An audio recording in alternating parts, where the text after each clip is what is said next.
Asumna nganbagi mapaga loinana hal kharaga silaibi hoi tamna lakle hana ngaiduna lairamba laikaigi mi kharaga punna sangminai tomaldi yu ngauna yumgi mangol aduda taaduna lairammi bimoladu masa ison sonna mapalda thoklai mi mayam ama lakpaduda mayam ka khatpiro phidasida phamsi lakliba singdu mangolda ka khalakle phampham aduda pham aduga nganbagi mapana waridu hogdorei Bimolana wangang jingai yu ngauri tomalna hairei aigi sanupi leite nakoina hairidu ai kananu khangdi aduna mayam chatpikro karino khoi baba yumda lakpa mi dabu adumna haiba hongnabro ei taningdi mapa aina sinbagi mayokta leikhrabi mabu isani haigadro leite ei isa leite mayam chatpikro amuk hana mafam sida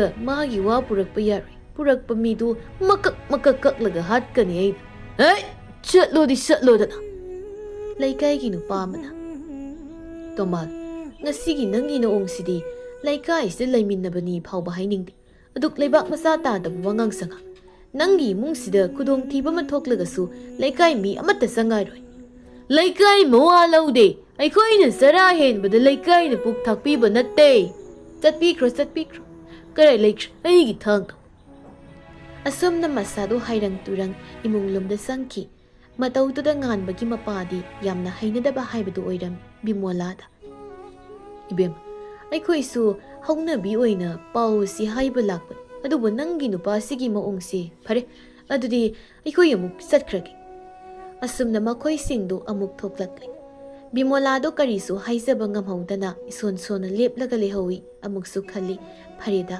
masagi tangdangba amadi khangli haidana ngasai ayuk nganna tomalna thokringai nganbagi madom sadu laklaga wari pumba tamlarabani nganbagi mapadu ashaubasu utta nungaita maithongsu uttana changlai magi nupina kari hainaraklagi makhoi baba aikoi gi sida hongbu tare tasengna luhongba natradi upai si leireroi makhoi baba migi masasi puraklabadi pikkira saugira hongbada tabadi aduda ibunguga ibem sigagi wamtang tabanadi pharoidro karibu tadorige imana haise chumi baba aikhoina khut pangthing thingziluba yaroi nupi sigi khangnaba natraga magi atopa aningba ma leiramlabadi aduga aikhoi tamogi so masa nupi ki waduda hairei Mana yum sigi mawoiba phangjaba haibasi marabu phare kaino adubu kari bu hairake mapadu 24 hour yu ngauraga leiba mi mali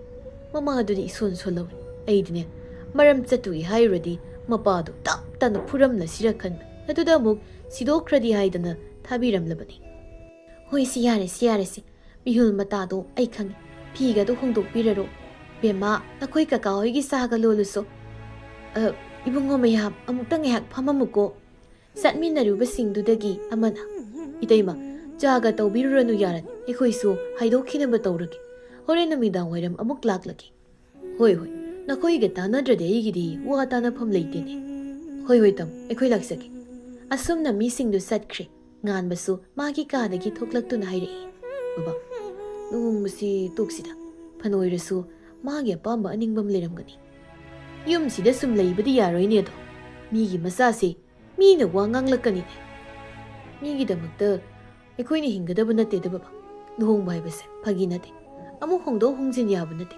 amuk tanga khanthakisi baba phare nupi masadu kokthoro wari sasi nganbagi masa nupina sileibi bu kokthoklure bema phamu wari sasi nangye pam da so hayo isana luhong musi yare phare yadre nangna kari pamli ba haibado karisu koidana hayo baba ai tamliba iheise makha tamtharaga aina ningliba pandamse phangnabu hotnazakige yumsida sangsapam pibiyu nasana punsi supagi baba hoigi tawbimal kausaroi adum naigano nang si isa gumbi aikhoibu nama napagumna khalo nang na pamliba pandamdo phangji phawba nahida pukning sangna hotnagadabani adubu ibema khongpham si yamna loi migi nokna phamoibado isagumi nangna maisa phangbado ipana pamdene ꯑꯗꯨꯅ ꯏꯄꯥꯅ ꯅꯪꯕꯨ ꯌꯨꯝ ꯑꯁꯤꯒꯤ ꯃꯧ ꯑꯣꯏꯅ ꯂꯧꯁꯤꯟꯕ ꯄꯥꯝꯃꯤ, ꯏꯆꯥꯕꯨ ꯌꯥꯅꯤꯡꯗꯕ꯭ꯔꯅꯦ?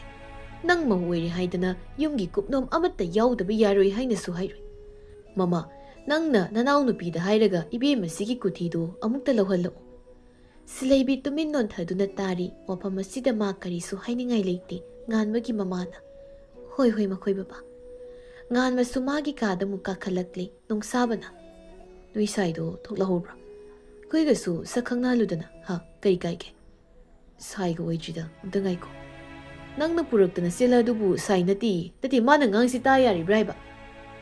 ꯅꯣꯏ ꯊꯣꯛꯄ ꯑꯗꯨꯝ ꯉꯥꯡꯅꯧ, ꯑꯩ ꯋꯥ ꯉꯥꯡꯍꯜꯂꯛꯀꯅꯨ꯫ ꯀꯩꯐꯥꯅ ꯍꯥꯏꯔꯛꯄꯅꯤ꯫ ꯅꯠꯇꯦ, ꯅꯪꯅ ꯑꯃꯨꯛ ꯀꯔꯤ ꯇꯧꯔꯕ? ꯁꯅꯥꯗꯣ ꯆꯦꯟꯈ꯭ꯔꯦ ꯍꯥꯏꯔꯣ? ꯑꯗꯨꯗꯤ ꯃꯥꯟꯗꯦ꯫ ꯀꯩꯐꯥꯅ, ꯅꯨꯡꯁꯥꯕ꯫ ꯅꯨꯡꯁꯥꯕꯅ ꯍꯥꯏꯕꯁꯨ ꯍꯥꯏꯕꯅꯤ, ꯀꯔꯤ ꯇꯧꯔꯦ ꯑꯗꯨꯗꯤ ꯍꯥꯏꯌꯨꯗꯅ ꯅꯪꯁꯨ꯫ ꯃꯥꯡꯒꯣꯜ ꯀꯥꯔꯛꯈ꯭ꯔꯦ, ꯃꯥꯕꯨ ꯍꯥꯏꯅꯕ ꯂꯥꯛꯈ꯭ꯔꯦ꯫ ꯀꯅꯥ? ꯅꯪꯗꯤ ꯀꯃꯥꯏꯅ ꯇꯧꯕ? ꯉꯥꯛꯄ, ꯀꯔꯤ ꯇꯧꯔꯨꯅꯤ, ꯗꯣꯂꯥꯏ ꯊꯥꯡꯕ ꯍꯦꯛ ꯌꯥꯎꯔꯨꯕ ꯍꯩꯗꯨꯗ ꯇꯥꯔꯦꯗꯅ꯫ ꯑꯩ ꯒꯙꯥ ꯍꯥꯏꯒꯦ ꯅꯪ ꯅꯆꯤꯟꯗꯣ ꯏꯔꯣꯝꯃꯤ ꯂꯨꯝꯈꯩ ꯂꯩꯍꯧꯔꯣ ꯑꯗꯨꯝ꯫ ꯇꯨ ꯉꯥꯟꯕꯁꯦ, ꯉꯥꯟꯕ ꯍꯣꯏꯗꯤ ꯎꯔꯦꯗꯅ ꯁꯦ ꯍꯥꯏꯔꯤꯕ ꯅꯪꯗꯤ꯫ ꯉꯥꯟꯕꯅ ꯍꯥꯏꯔꯛꯄꯅꯤ꯫ ꯍꯣꯏ, ꯑꯩꯈꯣꯏꯗꯤ ꯐꯦꯛꯇꯔꯤꯗꯒꯤ ꯊꯥꯗꯣꯔꯛꯇ꯭ꯔꯤ, ꯑꯗꯨꯏꯅꯤ꯫ ꯑꯩꯗꯪ ꯅꯠꯇꯦ ꯀꯩꯅꯣ, ꯅꯣꯏꯁꯤꯡꯁꯨ ꯂꯩꯔꯤ꯫ ꯅꯪꯅ ꯈꯪꯉꯤꯕ? ꯂꯩꯕꯅꯤꯀꯣ ꯃꯤ, ꯃꯥꯗꯤ ꯂꯩꯕꯅꯤ꯫ ꯃꯆꯟꯅꯨꯄꯤꯒꯤ ꯃꯃꯥꯟꯅꯕꯤ ꯑꯃ ꯀꯟꯅ ꯂꯨꯝꯃꯤꯕꯅꯤ꯫ ꯕꯥꯃꯣꯟꯂꯣ? ꯅꯠꯇꯦꯗ, ꯃꯩꯇꯩꯅꯤ꯫ ꯏꯁ, ꯃꯥꯅ ꯃꯆꯟꯅꯨꯄꯤ ꯃꯩꯇꯩ ꯀꯣꯏꯕꯗꯤ ꯌꯥꯗ꯭ꯔꯒ ꯃꯥꯅ ꯃꯩꯇꯩ ꯅꯨꯄꯤ ꯄꯥꯝꯃꯤꯕ꯫ ꯃꯣꯏ ꯕꯥꯃꯣꯟꯁꯤꯗꯤ ꯄ꯭ꯂꯁꯇꯪ ꯌꯥꯕ, ꯃꯥꯏꯅꯁꯇꯤ ꯌꯥꯗꯕ ꯀꯥꯡꯕꯨ ꯑꯣꯏꯔꯦ꯫ ꯍꯧꯖꯤꯛꯀꯥꯟꯗꯤ ꯄ꯭ꯂꯁꯁꯨ ꯃꯥꯏꯅꯁꯁꯨ ꯑꯗꯨꯝ ꯌꯥꯅꯔꯕꯅꯤ꯫ ꯑꯗꯨꯗ ꯃꯕꯣꯛꯀꯤ ꯃꯇꯧꯗꯨꯗ ꯃꯆꯟꯅꯨꯄꯤꯗꯣ ꯄꯤꯊꯣꯛꯇꯧꯕ ꯇꯜꯂꯕ ꯑꯣꯏꯔꯝꯅꯤ꯫ ꯑꯗꯣ ꯍꯥꯏꯅꯕ ꯂꯥꯛꯏꯗꯨꯁꯨ ꯕꯥꯃꯣꯟꯗꯤ ꯅꯠꯇꯦ ꯀꯩꯅꯣ, ꯃꯕꯣꯛ ꯍꯅꯨꯕꯤꯗꯨꯅ ꯁꯤꯟꯕ ꯑꯣꯏꯔꯤꯅꯤ꯫ ꯁꯦꯜ ꯄꯥꯏꯕ MLAꯒꯤ ꯃꯆꯥꯅꯤ ꯍꯥꯏꯗꯨꯗ ꯌꯥꯔꯤ ꯑꯣꯏꯔꯤꯅꯤ꯫ ꯑꯗꯨꯅꯤ ꯑꯩꯅ ꯍꯥꯏꯗꯤ, ꯃꯄꯥ ꯅꯠꯇꯕ ꯗꯥꯏꯔꯦꯛ ꯃꯁꯥ ꯑꯣꯏꯔꯛꯀꯗꯧꯕꯁꯤꯅ ꯐꯠꯇ꯭ꯔꯥ ꯍꯥꯏꯕ꯫ ꯄꯪꯉꯤꯗ ꯃꯣꯏ ꯌꯥꯝꯅ꯫ ꯀꯩꯐꯥ ꯃꯈꯣꯏꯅ ꯎꯔꯨꯔꯨ ꯇꯥꯁꯤꯜꯂꯒ ꯄꯥꯏꯔꯤꯕ ꯕꯣꯏ ꯑꯗꯨꯅ ꯅꯣꯡꯁꯥꯕꯒꯤ ꯃꯀꯣꯛꯇꯨꯗ ꯊꯣꯝꯂꯒ, ꯅꯣꯏ ꯃꯌꯥꯝꯒꯤ ꯀꯔꯦꯝꯅꯐꯝ ꯑꯣꯏꯔꯤꯅꯤꯀꯣ ꯑꯩꯁꯦ꯫ ꯀꯔꯦꯝꯅꯕꯩ ꯋꯥ ꯅꯠꯇꯦꯗ ꯑꯩꯅ ꯍꯥꯏꯁꯦ, ꯀꯩꯕꯨ ꯂꯥꯟꯒꯦ ꯌꯦꯡꯎꯅꯤ꯫ ꯚꯣꯠ ꯂꯦꯞꯄ ꯂꯦꯞꯇꯕ ꯉꯥꯛꯄꯗꯒꯤꯗꯤ ꯅꯪꯅ ꯁꯥꯊꯤꯅ ꯍꯦꯟꯅ ꯐꯩ ꯍꯥꯏꯕꯩ ꯋꯥꯅꯤ꯫ ꯑꯩꯅ ꯐꯥꯒꯤꯔꯣꯝꯗ ꯍꯥꯏꯕꯁꯤꯗ, ꯑꯗꯣ ꯅꯪꯉꯣꯟꯗꯅ ꯀꯅꯥꯅ ꯑꯃꯨꯛ ꯄꯥꯎ ꯄꯤꯔꯛꯏꯕ? ꯂꯣꯏꯖꯤꯡꯅꯗꯤ ꯑꯣꯏꯔꯔꯣꯏ, ꯃꯥꯁꯨ ꯑꯗꯨꯝ ꯌꯥꯔꯕ ꯖꯥꯠꯂꯥ? ꯑꯗꯨꯃꯛꯇꯤ ꯃꯥꯁꯨ ꯐꯖꯗꯦꯗꯅ꯫ ꯊꯃꯣꯏ ꯃꯅꯨꯡ ꯃꯄꯥꯟ ꯈꯪꯕ ꯅꯪꯉꯣꯟꯗ ꯁꯤꯟꯅꯕꯅ ꯐꯩ ꯈꯟꯗ꯭ꯔꯒ ꯃꯥꯁꯨ ꯃꯅꯤ ꯃꯦꯇꯔꯗ ꯌꯥꯎꯔꯕ ꯖꯥꯠꯂꯥ? ꯀꯩꯐꯥ ꯑꯁꯥꯡꯕ ꯁꯣꯔ ꯑꯃ ꯍꯣꯟꯗꯣꯛꯂꯒ ꯍꯥꯏꯔꯛꯏ꯫ ꯌꯥꯡꯒꯣꯏ ꯁꯅꯥꯒꯤ ꯃꯃꯥꯟꯅꯕꯤ ꯑꯃꯅ ꯍꯥꯏꯔꯛꯄꯅꯤ꯫ ꯂꯣꯏꯖꯤꯡꯒꯤ ꯋꯥꯐꯝꯁꯤ ꯈꯪꯉꯝꯈꯤꯗꯧ ꯃꯥꯟꯗꯦ꯫ ꯑꯗꯣ ꯑꯩ ꯀꯩꯗꯧꯅꯤ? ꯗꯣꯂꯥꯏ ꯊꯥꯡꯕ ꯆꯠꯀꯅꯤꯗꯥꯏꯅꯦ? ꯅꯠꯇ꯭ꯔꯒ ꯑꯩꯈꯣꯏꯅ ꯊꯥꯡꯂꯛꯄꯗꯣ ꯂꯝꯕꯤ ꯃꯇꯥꯏꯗ ꯂꯦꯞꯄꯒ ꯌꯦꯡꯗꯅ ꯂꯩꯔꯝꯃꯨ꯫ ꯇꯨꯃꯤꯟꯅ ꯑꯃꯨꯛꯇ ꯂꯩꯌꯨ ꯅꯨꯡꯁꯥꯕꯅ꯫ ꯃꯥ ꯅꯪꯒꯤꯁꯦ ꯁꯦꯔꯤꯌꯁꯇ ꯃꯥꯜꯂꯤ꯫ ꯍꯣꯏ ꯍꯣꯏ, ꯂꯩꯔꯒꯦ꯫ ꯉꯥꯟꯕꯅ ꯃꯃꯥꯟꯅꯕꯤꯗꯨꯗ ꯍꯥꯏꯔꯒ ꯑꯝꯇꯪꯗꯤ ꯎꯅꯔꯒ ꯑꯁꯦꯡꯕꯗꯨꯗꯤ ꯈꯪꯍꯟꯈꯣꯗꯅ꯫ ꯐꯣꯡꯗꯣꯛꯍꯧꯗꯕ ꯅꯨꯡꯁꯤꯕꯒꯤ ꯃꯩꯁꯥ ꯈꯥꯡꯒꯦ ꯍꯥꯏꯔꯣ ꯅꯪ? ꯑꯗꯨꯅ ꯐꯔꯗ꯭ꯔꯥ? ꯐꯔꯗ꯭ꯔꯥ ꯅꯠꯇꯦ, ꯐꯔꯕꯅꯤ꯫ ꯄꯪꯈ꯭ꯔꯦꯗ꯫ ꯑꯗꯨꯅ ꯀꯔꯝꯍꯥꯏꯅ ꯂꯩꯕꯥꯛꯁꯤ ꯉꯥꯛꯇꯣꯏꯅꯣ? ꯀꯩꯁꯨ ꯅꯠꯇꯕ ꯃꯦꯇꯔꯁꯤ ꯐꯥꯎꯕ ꯍꯦꯟꯗꯜ ꯇꯧꯕ ꯉꯝꯗ꯭ꯔꯗꯤ꯫ ꯅꯣꯡꯁꯥꯕꯅ ꯍꯥꯏꯔꯛꯄꯅꯤ꯫ ꯀꯩꯐꯥꯁꯨ ꯉꯥꯟꯕꯁꯨ ꯋꯥ ꯉꯥꯡꯗ ꯌꯦꯡꯂꯛꯏ꯫ ꯀꯩꯐꯥꯅ, ꯐꯔꯦ, ꯑꯗꯨꯗꯤ ꯑꯩ ꯃꯃꯥꯟꯅꯕꯤꯗꯨꯗ ꯍꯥꯏꯈ꯭ꯔꯒꯦ, ꯑꯃꯨꯛꯇꯪ ꯎꯅꯅꯕ ꯁꯤꯟꯕꯤꯔꯛꯑꯣ ꯍꯥꯏꯗꯅ꯫ ꯍꯥꯏꯈ꯭ꯔꯣ꯫ ꯑꯗꯨꯒ ꯅꯣꯡꯁꯥꯕ ꯅꯪꯒꯤꯅ ꯀꯝꯗꯧꯕ? ꯅꯣꯏ ꯃꯥꯒꯤ ꯃꯄꯥꯝꯗ ꯂꯩꯍꯧꯕꯗꯣ ꯂꯧꯁꯤꯜꯂꯨꯔꯁꯤꯔꯣ? ꯏꯃꯥꯏ, ꯑꯩ ꯉꯝꯃꯣꯏ꯫ ꯇꯨꯝꯃꯤꯉꯩꯗ ꯈꯧꯔꯤ ꯃꯦꯜꯂꯛꯇꯅ ꯁꯤꯕꯒ ꯉꯝꯈꯤꯔꯣꯏ ꯑꯩ꯫ ꯑꯁꯤ ꯍꯥꯏꯗꯨꯅ ꯃꯈꯣꯏ ꯄꯨꯟꯅ ꯅꯣꯛꯃꯤꯟꯅꯩ꯫ ꯍꯣꯇꯦꯜꯒꯤ ꯔꯨꯝ ꯑꯃꯗꯅꯤ꯫ ꯉꯥꯛꯄꯗꯨ ꯃꯂꯌꯥꯁꯨ ꯌꯥꯎꯅ ꯄꯨꯟꯅ ꯂꯩꯔꯝꯃꯤ꯫ ꯃꯂꯌꯥꯅ, ꯃꯤꯗꯤ ꯂꯨꯍꯣꯡꯈꯤꯗꯧꯔꯕꯅꯤꯅ ꯑꯩꯈꯣꯏꯒꯁꯦ ꯂꯣꯏ ꯀꯥꯎꯈ꯭ꯔꯅꯤꯅꯦ꯫ ꯂꯨꯍꯣꯡꯕ ꯍꯥꯏꯁꯤꯅ ꯃꯄꯥꯟꯒꯤ ꯊꯧꯔꯝ, ꯑꯗꯨꯒ ꯅꯪꯅ ꯃꯅꯨꯡꯒꯤ꯫ ꯏꯁ, ꯑꯩꯈꯣꯏꯗꯤ ꯑꯐꯣꯡꯕ ꯑꯣꯏꯕ ꯌꯥꯗꯦ ꯁꯤꯅꯦꯕ꯫ ꯃꯇꯝ ꯉꯥꯏꯌꯨ ꯀꯩꯗꯧꯒꯦ? ꯃꯄꯥꯟꯗ ꯃꯥꯒꯤ ꯑꯣꯏꯔꯁꯨ ꯅꯨꯡꯗꯗꯤ ꯅꯪꯒꯤꯗꯨꯝ ꯑꯣꯏꯗꯧ ꯂꯩꯔꯁꯤꯗꯤ꯫ ꯑꯩ ꯈꯪꯉꯤꯗ ꯅꯪꯅ ꯀꯔꯤ ꯍꯥꯏꯔꯛꯀꯦ ꯍꯥꯏꯅ ꯌꯦꯡꯕꯅꯤ꯫ ꯃꯣꯏ ꯃꯔꯛꯇꯒꯤ ꯅꯨꯄꯤ ꯑꯃꯅ, ꯁꯤꯂꯩꯕꯤꯗꯨ ꯆꯦꯟꯈ꯭ꯔ ꯃꯥꯜꯂꯦꯅꯦ꯫ ꯃꯥꯏꯀꯦꯜꯅ, ꯑꯩꯈꯣꯏꯒꯤ ꯄ꯭ꯂꯥꯟꯗꯣ ꯍꯌꯦꯡ ꯇꯧꯔꯤꯉꯩꯗ ꯃꯤꯒꯤ ꯑꯣꯏꯈꯤꯕꯅ ꯍꯦꯛ ꯍꯥꯜꯂꯤꯗ꯫ ꯑꯁ ꯆꯥꯛꯈ꯭ꯔꯦꯗ꯫ ꯉꯥꯛꯄꯅ, ꯎꯄꯥꯏ ꯑꯃ ꯇꯧꯔꯒ ꯅꯣꯡꯃꯇꯪ ꯑꯣꯏꯔꯁꯨ ꯅꯪꯒꯤ ꯑꯣꯏꯍꯧꯒꯦ ꯍꯥꯏꯕ꯭ꯔꯣ? ꯃꯥꯏꯀꯦꯜꯅ, ꯃꯗꯨ ꯈꯟꯅꯕ ꯌꯥꯏꯅꯦ꯫ ꯀꯔꯤꯗ ꯄꯥꯝꯃꯤꯅꯣ ꯁꯤꯂꯩꯕꯤ ꯍꯥꯏꯕꯗꯨꯕꯣ? ꯄ꯭ꯔꯤꯇꯤꯅ ꯍꯥꯏꯔꯛꯄꯅꯤ꯫ ꯃꯥꯏꯀꯦꯜꯅ, ꯅꯪꯅ ꯈꯪꯗꯕ ꯈꯔ ꯂꯩ꯫ ꯃꯥꯏꯀꯦꯜꯒꯤ ꯋꯥꯗꯨꯗ ꯄ꯭ꯔꯤꯇꯤꯗꯨ ꯁꯥꯎꯔꯒ ꯍꯧꯒꯠꯂꯒ ꯆꯠꯈꯤ꯫ ꯃꯥꯏꯀꯦꯜꯁꯨ ꯃꯇꯨꯡꯗ ꯏꯟꯅꯈꯤ꯫ ꯃꯂꯌꯥꯅ, ꯃꯇꯝ ꯂꯦꯞꯅꯔꯕꯣ? ꯑꯩꯈꯣꯏ ꯕꯕꯥꯍꯣꯏ ꯑꯃꯨꯛ ꯆꯠꯈꯤꯅꯤ, ꯑꯗꯨꯒ ꯋꯥꯔꯣꯏꯄꯣꯠ ꯄꯨꯈꯤꯅꯤ꯫ ꯃꯂꯌꯥꯗꯣ ꯏꯁꯨꯛ ꯁꯨꯛꯊꯔꯞ ꯂꯩꯕꯗꯨꯗ ꯉꯥꯛꯄꯅ, ꯁꯨꯛꯀꯅꯨꯁꯦ, ꯑꯩꯅ ꯍꯥꯏꯕ ꯊꯥꯖꯧ꯫ Malayado palngakpagi lengsumda ngatharaktuna hairei. Nangbu thasade haiba nati. Palngakpasu Malayada haipet yenglaga nokmi tawi. Yanggoi sanado kolesu kakhidre yumda sum leiri. Leisi lembidu laklaga yanggoi sanagi upudo hanglaga kari nu yengi purit ama puthoraklaga. Siuna litlu panik set ke hairo. Lembi kaino nangna toidu. Nangna yumsida som apak apai sudan leirage hairo kanadi. Nungsi nungsa khra sarusi. Ai talida lembi. Tanbaga yaroi. Lembi nang sidiba. Laima sanglaklaga. Kari hainari no ne.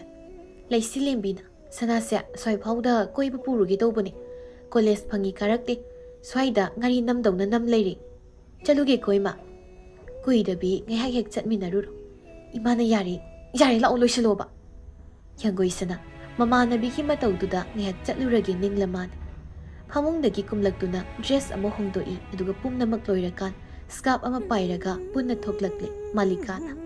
Karaida no noina mo Leisi lembina abuk thorania nasunupise yonthourage Malikana. Hey nganna halo ko mine wangangna naba thabak tawgano. Hayeng hangsit kudak tek to honggadabagi maongni Malikagi matawsi. Leisabi anido tasinaramdri garido thaudun dumak lakle.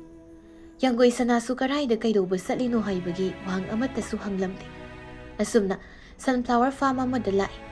Parking laiduda garido khamlami Leisi lembi mabukningda. Nupina ngaihanbasidi phajade bro kaifa. Lakchu chalosibo. Yanggoi sana wa haige tawbaga Leisi lembi gi phone laktuna Leisi lembi phone du paiki. Kuire ikoidi lakpa. Lakchu bausibo loisilo. Nupina ngaina hale. Hoi thamage. Aikoi ureba. Hoi leiramage. Leisi lembi na nupina ngaihanba haibasida laktoisi nupa oire haibadi yanggoi sana su khanglami. Adubuma thoidokna khanjinda mamaidu nakal amada leithorakpani. Laklamliba midu thazadabagi munna yengduna lei. Kaifaga nungsabaga lakpani lambida thauna pumba tasin khomjillaga lakpani. Adubo yanggoi sana ubadagi nungsabada hairei. Halasi ai karim haidabi dum leirage. Hey yingdi chalomta. Upanabu adumai tawdi yaroi. Swaida bibi stroke tawrupasu yai. Mai nganbadasu chathokpa yadre haidana hekta taw. Nungsaba changagumsida. Yengningdi ko kaifa. Asumna sum sangsilakpana nupi anidugi manak yausilakle. Hai singkraba ngaktani nongsabana hairei. Kari no sanado wari sanaur. Ikoi somda sunflower marakta iroirusi lao mamanabi. Leisi lembidu nongsabagi karantuda mamit paina yenglamlaga changki. Nongsabasu matungda inaki. Leihoriba nupa nupidusu tumin adum leinei phanakuina amasu wari haudoknadi. Minati asum hauki. Taramdai numitki mangalna nupi magi maithongda yeirakpagi saktamduda phongnasu yengba ngamda lona huran yeng. Nupi magi ningthibaga animak punsinkibada mitpham hongdokki ngamhandabani. Yanggoi sanado phonda Leisi lembida message thari. Kaino nangna tawrise. Wari sanaro pukningi wa haidokna hauro. Wari ka karim sarakte tumina tumlei. Lembi nahuzalasi. Leisi lembi yanggoi sanagi message tu uraga nungsabada. Oi, nungsaba mamai leithoklaga. Engondaro. Hoini, sidela. Nungsaba mathanta. Husikana ngangi sakku haukta sidiba. Asi hairaga Leisi lembi ki manakta sangsilaklaga. Kidorage. Kay phasi makok sakpra. Kay wahang nudude. Nati, aina yanggoi sanabu mayumdagi pureise. Riksam chawna puthoreini. Sidaisida mana wamta so haida kai matamanghan yabra. Wari sanade hairo. Leisi lembi yanggoi sanana tharakpa message tu yengali. Message tu uraga nungsabana. Ai doge masi. Yarme. Asi hairaga kai fada message thajili. Ai papi. Wari dongsilune. Adamai sum leiraga yaroine. Kuina urudubagi basakse. Yam pena yengning aduna. Yengega nayumda leiri haikani yengo pena. Yeng pangnabado silo haibanida karino masibo. Yar, ai tawrage. Nongsaba message tu thazentri. Kaifa phone du pocket ta mo hapsinkre aduga yanggoi sanada. Sana. Yanggoi sana khumsu khumdi mamai dang lei thoraklaga yenglei. Kaifa mamai do non tharaga. Haini ngasi haidu wase.